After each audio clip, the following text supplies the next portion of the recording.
ఇయాల కొంతమంది తెలివి ఉన్నవాడు తెలివి లేనివాడు అడంపొడు మాట్లాడేవాడు బీఆర్ఎస్ కు పార్లమెంటు ఓట్లెందుకు సీట్లెందుకు అని మాట్లాడుతూ ఉన్నారు.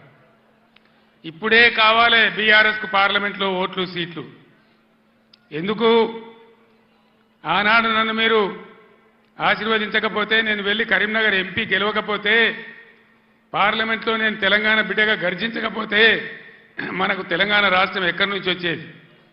ఈరోజు కూడా తెలంగాణ ప్రజల ఆకాంక్షలు ఆశలు హక్కులు నెరవేరాలంటే ఖచ్చితంగా పీఆర్ఎస్ బిడ్డలు పార్లమెంట్లో ఉంటేనే మన హక్కులు అధికారాలు నెరవేరితే నేను మీకు మనవి చేస్తా ఉన్నా. ఏం జరుగుతూ ఉంది మీరు చూస్తూ ఉన్నారు. ఇప్పుడే పెద్దలు పోచారం గారు చెప్పినారు, పాలిచ్చే భార్యను ఎత్తేసి దున్నపోతుని తెచ్చుకున్నామని. జరుగుతుంది రాజకీయాలలో అప్పుడప్పుడు గమ్మత్తుగా గుడ్డి లక్ష్మి వచ్చినట్టు కొంతమంది లిల్లీ పుట్టుగాళ్ళకు కూడా అధికారం వస్తుంది.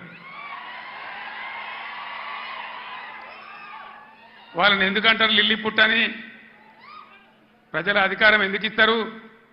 మాకు సేవ చేయమని, రాష్ట్రాన్ని బాగు చేయమని, గత ప్రభుత్వం కంటే కొన్ని మంచి పనులు చేయమని అధికారం ఇస్తారు, కానీ అడ్డదిడ్డం పనులు చేయమని చెప్పరు.